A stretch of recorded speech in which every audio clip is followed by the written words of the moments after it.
Are you ready for today's class? Okay, so let's begin. क्या आप class के लिए तैयार हैं? Ready? Okay, let's begin. तो आज हम इंग्लिश का लेसन नंबर 8 पढ़ने जा रहे हैं. The name of the lesson is One Step Ahead. पाठ का नाम है One Step Ahead.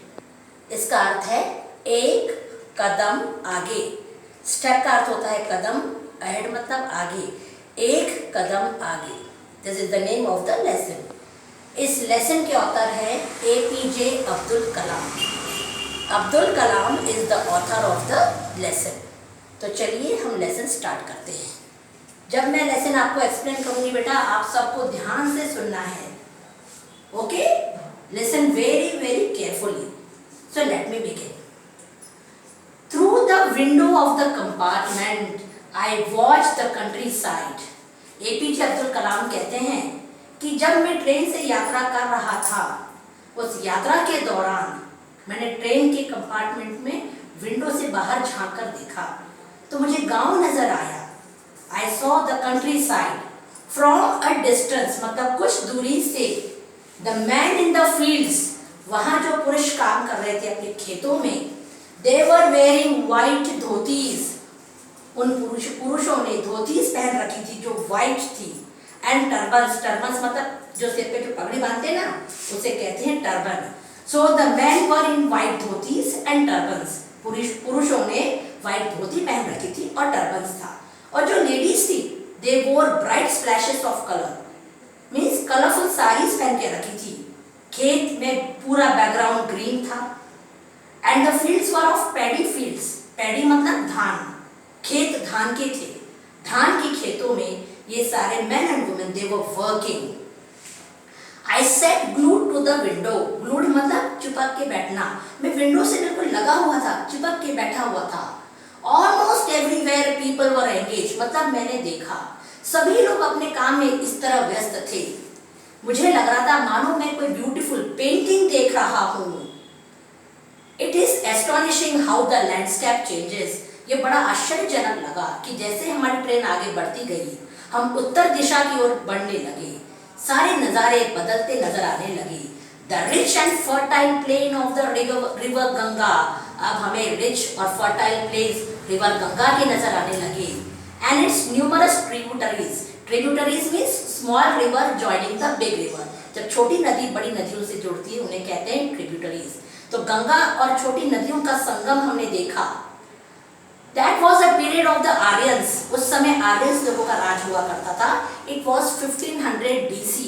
BC means before Christ, मतलब जीसस क्राइस्ट के पहले का समय. 1500 BC. The Aryans were very fair. Aryans बहुत सुंदर गोरे थे. The 10th century brought Muslims. जैसे ही 10th century लगी, मुस्लिम्स लोग आ गए. They were ruling the country. इसी प्रकार से एक एम्पायर बदला, फिर दूसरा, फिर तीसरा, ऐसे एक एक एम्पायर आते गए और चलते गए.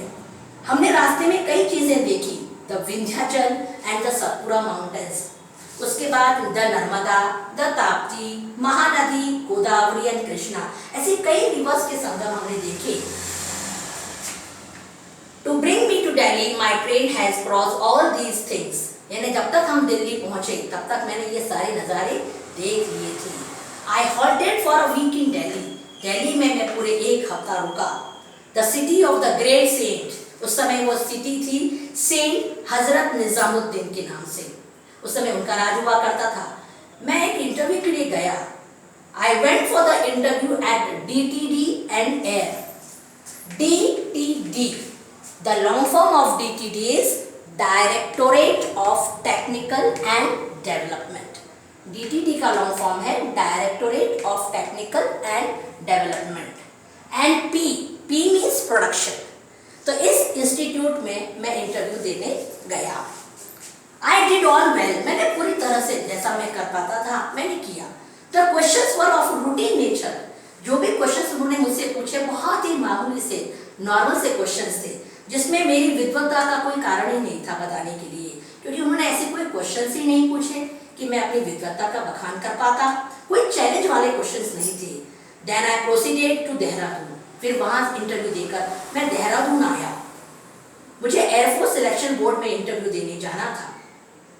मैंने वहां देखा the emphasis was put more on personality. Personality means व्यक्तित्व। वहां मैंने देखा कि जो इंटरव्यू पे क्वेश्चंस पूछे थे वो ज्यादातर व्यक्तित्व पर ज्यादा पूछे थे, दिमागी तौर पर उनका कोई क्वेश्चन नहीं था। मतलब there were no questions based on intelligence, perhaps they were looking for physical fitness. मुझे लगा हो सकता है उनको फिजिकल फिटनेस देखनी हो, शायद इसीलिए इस तरह से क्वेश्चन पूछे जा रहे हैं। Perhaps they were looking for physical fitness. I was excited, मैं बहुत एक्साइटेड था, जानने का बहुत इच्छुक था, लेकिन साथ में मैं नर्वस भी हो रहा था। डिटरमाइंड मीन्स दृढ़ निश्चयी, मैं दृढ़ निश्चय था कि मुझे इंटरव्यू बढ़िया देना है। बट एंशियस मतलब जिज्ञासा भी मेरे मन में बहुत थी। I was confident but tense. Confident तो एक तरफ नजर आ रहा था, परंतु थोड़ा टेंशन भी था। I could only finish 9th in the batch. 25 लोगों का इंटरव्यू था, उसमें मेरा नंबर 9th था। And there was selection for only 8 officers. केवल 8 लोगों का सिलेक्शन होना था। मैं वहां पे भी सफल नहीं रहा। I was not selected.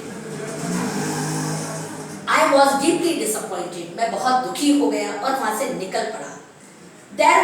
Then I dragged myself out of the selection board। और मैं एक ऐसी जगह पर दूर घूमते निकल आया जो बहुत पहाड़ी सा इलाका था।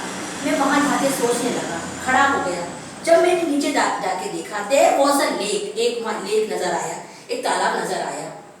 अलग क्वेश्चंस मेरे दिमाग में आने लगे कि लाइफ बहुत डिफिकल्ट है, मुझे आगे बहुत चैलेंजेस फेस करना है। ऐसे सोचते सोचते फिर मैं निकल पड़ा। I went to Rishikesh. फिर मैं ऋषिकेश पहुंचा। ऋषिकेश पहुंचने के बाद I bathed in the Ganga. वहां मैं रिवर गंगा में मैंने स्नान किया और उसकी शुद्धता को महसूस किया। Then I walk to the Shivanand Ashram. वहां से मैं शिवानंद जी के आश्रम में पहुंचा जो बहुत ऊंचाई पर था। मुझे वहां पहुंचते से ऐसी कोई अलग प्रकार की वाइब्रेशंस नजर आई, मानो कुछ शक्ति सी मुझे नजर आ रही हो। जैसे मैं वहां गया, I entered, I saw large number of Sadhu seated all around. मैंने देखा कई साधु वहां बैठे हैं। I had read that sadhus were psychic. मैंने सुन रखा था कि साधु थोड़े साइकिक होते हैं। साइकिक मीन्स हल्के मेंटली डिस्टर्ब होते हैं। They are not mad, but they are little bit disturbed, थोड़े डिस्टर्ब होते हैं। I met स्वामी शिवानंद। मैं स्वामी शिवानंद जी के पास गया। A man who looked like Buddha. मुझे ऐसा लगा जैसे मैं बुद्धा देख रहा हूँ, गौतम बुद्ध को देख रहा हूँ। बिल्कुल वैसे ही नजर आ रहे थे। Wearing a snow white धोती, एकदम व्हाइट धोती थी। And wooden slippers, wooden means लकड़ी की। जो स्लीपर पहनी थी वो वुडन थी। He had an olive complexion and black piercing eyes। देखकर बहुत सुंदर लग रहे थे। आंखें बहुत गहरी थी, काली सी, black piercing eyes. I was struck by his irresistible almost. उनको देखकर मैं एकदम चकित रह गया। उनकी जो मुस्कुराहट थी चाइल्ड लाइक, मतलब एक बच्चे की मुस्कान जैसी उनकी मुस्कान थी। मैंने अपना इंट्रोडक्शन स्वामी जी को दिया। My Muslim name aroused no reaction. मेरा मुस्लिम नाम सुनने के बाद भी उनमें कोई रिएक्शन नजर नहीं आया। इससे पहले कि मैं उनसे आगे कुछ कहता, उन्होंने मुझसे पूछा about the sorrow of my life। उन्होंने मुझे मेरे दुख के बारे में जानने का प्रयास किया। मुझे बड़ा आश्चर्य लगा कि वे कैसे जान गए कि मैं दुखी हूँ। I told him about my unsuccessful attempt। मैंने उनसे बता दिया कि मैं किस तरह से इंडियन एयरफोर्स ज्वाइन करना चाहता था, क्योंकि मेरी पहले से इच्छा थी कि मैं आसमान में उड़ूं, परंतु मैं वहाँ सफल नहीं रहा। He smiled, वो मुस्कुराने लगे और बड़े अच्छे तरीके से उन्होंने कहा, Desire when it seems from the heart। Desire means दिल की इच्छा होना। जब इच्छा हमारे दिल से निकलती है, जब वो बिल्कुल प्योर होती है, तो उसमें एक इलेक्ट्रोमैग्नेटिक एनर्जी आ जाती है। इलेक्ट्रोमैग्नेटिक एनर्जी मीन्स विद्युत चुंबकीय एक पावर आ जाता है। ये जो एनर्जी है ये रात के समय एथर में, आसमान में निकलती है और सुबह फिर से जब हम सोते रहते हैं रात में, वो एनर्जी वहां से रिलीज होती है, because we are in deep sleep. और सुबह मॉर्निंग में ही बड़ी ऊर्जा के साथ ये वापस अपने कॉन्शियस स्टेट पे आ जाती है। इसका मतलब जो चीज है वो है, जो चीज फिक्स है वो होना ही है। ऐसा स्वामी जी ने मुझसे कहा कि सनराइज, स्प्रिंग, सनसेट, ये जो चीजें हैं ये फिक्स है, ये अपने नियमित तौर पे आती और जाती है। When the student is ready, the teacher will appear। जब स्टूडेंट कोई चीज पढ़ने के लिए तैयार होता है तो टीचर अपने आप पहुंच जाती है। एंड हाउ ट्रू, ये बात बिल्कुल सही है। मुझे भी अच्छे टीचर मिल चुके थे। Except your destiny. Destiny means किस्मत। स्वामी जी ने कहा आप अपनी किस्मत को एक्सेप्ट कीजिए, आपकी किस्मत में शायद यही है। आपका एयरफोर्स पायलट बनना शायद आपकी किस्मत में लिखा ही नहीं होगा। और आपकी किस्मत में जो चीज लिखी है वो आज नहीं तय हुई है, इट इज प्री डिटरमाइंड, मतलब ये बहुत पहले से निश्चित हो चुका था कि आप अपने जीवन में क्या बनने वाले हो। तो आप अपने इस फेलियर के बारे में स्टॉप करो सोचना, फॉरगेट दिस फेलियर, और आपको क्या बनना है आप उसके आगे के बारे में सोचिए।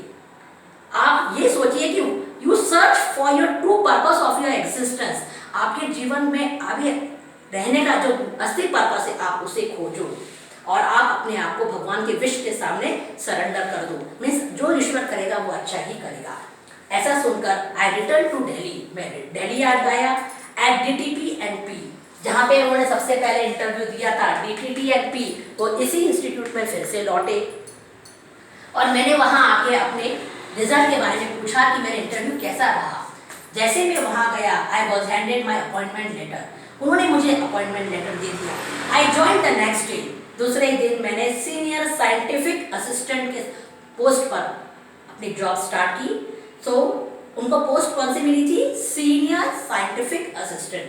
Eight the basic salary was ₹250, महीने की 250 रुपीज की उनकी इनकम थी।